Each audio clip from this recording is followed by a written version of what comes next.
అలానే మిస్ చేసాం. ఆరా మస్తాన్ సర్వే అంటే దానికి ఒక శానిటీ ఉండేది 2024 వరకు. ఎందుకంటే 2019లో వైఎస్ఆర్ కాంగ్రెస్ పార్టీ వస్తుందని చెప్పి ఆరా మస్తాన్ సర్వే చెప్పింది. ఎగ్జాక్ట్గా అదే రిజల్ట్ వచ్చాయి. దాంతో ఆరా మస్తాన్ సర్వే అని అంటే ఒక శానిటీ ఉండేది. కానీ అది కాస్త 2024 రిజల్ట్ చూస్తే బలహీనపడిపోయింది. ఎందుకంటే ఆయన ఇచ్చినటువంటి సర్వే ప్రకారం వైఎస్ఆర్ కాంగ్రెస్ పార్టీ అధికారంలోకి వస్తుంది అని 2024లో. ఆ సర్వేని నమ్మి అనేక మంది బెట్లు కాసుకున్నారు. కోట్లాది రూపాయలు నష్టపోయినటువంటి వాళ్ళు కూడా ఉన్నారు.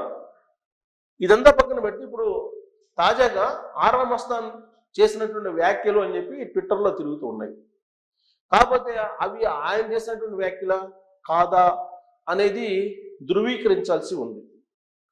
ఆయన చేసినటువంటి వ్యాఖ్యల ప్రకారం అంటే ట్విట్టర్లో వస్తుంది దాని ప్రకారం మరి ఆయన చేశారా లేదంటే ట్విట్టర్ వాళ్ళు క్రియేట్ చేశారా?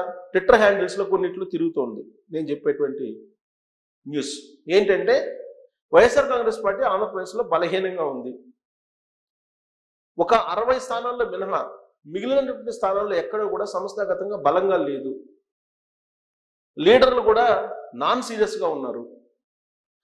జగన్మోహన్ రెడ్డి గారు ఏదైనా ఒక కార్యక్రమానికి పిలిపిస్తే సొంత ఖర్చులతోటి క్యాడరే అక్కడక్కడ వస్తున్నారు తప్పితే నిర్మాణాత్మకమైనటువంటి పాత్రను వైఎస్ఆర్ కాంగ్రెస్ పార్టీ పోషించలేకపోతుంది అనేటువంటి అభిప్రాయాన్ని ఆరా మస్తాన్ గారు వ్యక్తం చేసినట్టు ఆయన పేరు మీద ట్విట్టర్లో తిరుగుతున్నటువంటి ఒక పోస్ట్. దీన్ని మనం నమ్ముదామా అని అంటే ఇప్పుడున్నటువంటి పరిస్థితుల్లో నమ్మడానికి లేదు. ఎందుకంటే అసలు ఏమీ అనకపోయినా ఏమీ ఎలాంటి నిర్ణయం లేకపోయినా అసలు పార్టీల లెటర్ హెడ్ల మీద సంతకాలు చేసి సోషల్ మీడియాలో పోస్ట్ చేస్తున్నారు. అందుకే ఏది నిజం ఏది అబద్ధం అనేది మనం నిర్ధారించలేనటువంటి పరిస్థితిలో ఉన్నాం.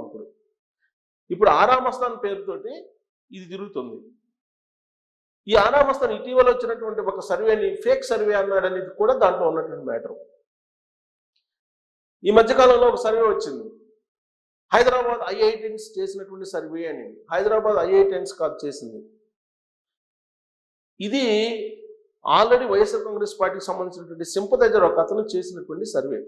వాస్తవంగా తెలుగులో మనకు కనిపిస్తున్నటువంటి సర్వే సంస్థల్లో 99% సర్వేలు చేయరండి. సర్వేలు చేసేటువంటి వాళ్ళే లేరు. కంప్యూటర్ ముందు కూర్చొని గ్రాఫిక్స్ పెట్టుకొని అటు ఇటు డేటా మార్చి చేసేటువంటి వాళ్ళే ఎక్కువ.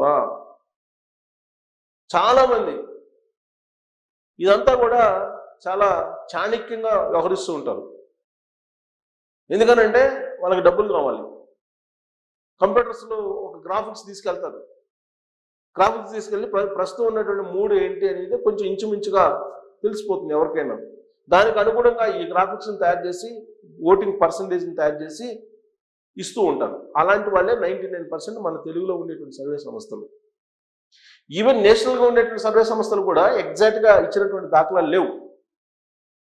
ఆల్రెడీ టైమ్స్ నౌ 2024లో ఏమిచ్చింది, జగన్మోహన్ రెడ్డి గారికి 23 ఎంపీ స్థానాలు వస్తాయని చెప్పించింది. లాస్ట్కి ఏమైంది? సో కాబట్టి ఇవన్నీ కూడా పెయిడ్ సర్వేలు. ఈ పెయిడ్ సర్వేలు క్షేత్రస్థాయిలో పరిశీలించు, క్షేత్రస్థాయిలో సర్వేలు చెయ్యవు, చాలా వరకు చెయ్యవు. ఎక్కడో ఒకటో రెండో చేస్తారు.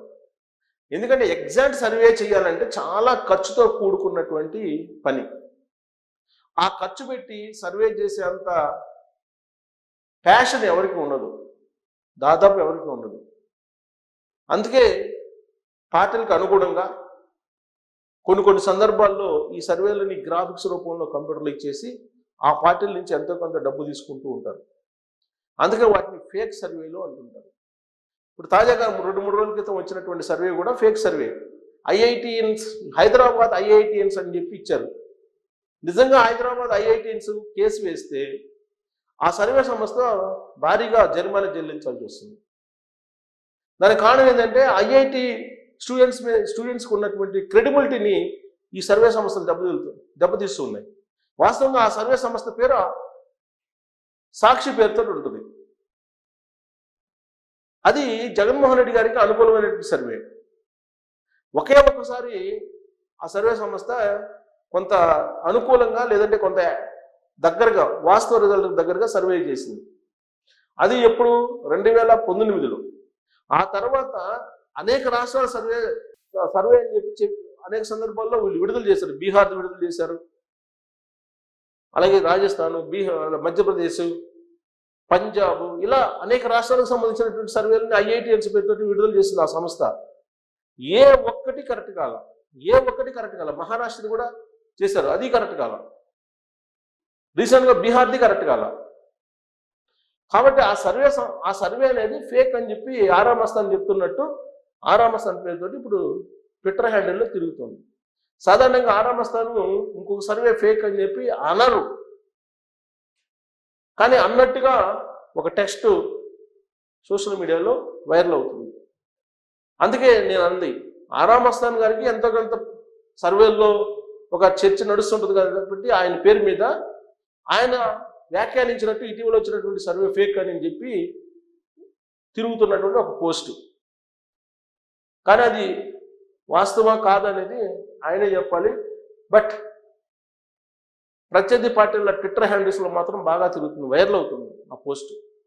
ఇటీవల కాలంలో పెట్టినటువంటి సర్వే ఏంటంటే IITNs, హైదరాబాద్ IITNs అని పేరుతోటి ఇప్పటికిప్పుడు ఎలక్షన్స్ జరిగితే వైఎస్ఆర్ కాంగ్రెస్ పార్టీ ప్రభుత్వాన్ని ఏర్పాటు చేసి ఎమ్మెల్యేలు గెలుచుకోగలదు అని చెప్పి ఇచ్చారు.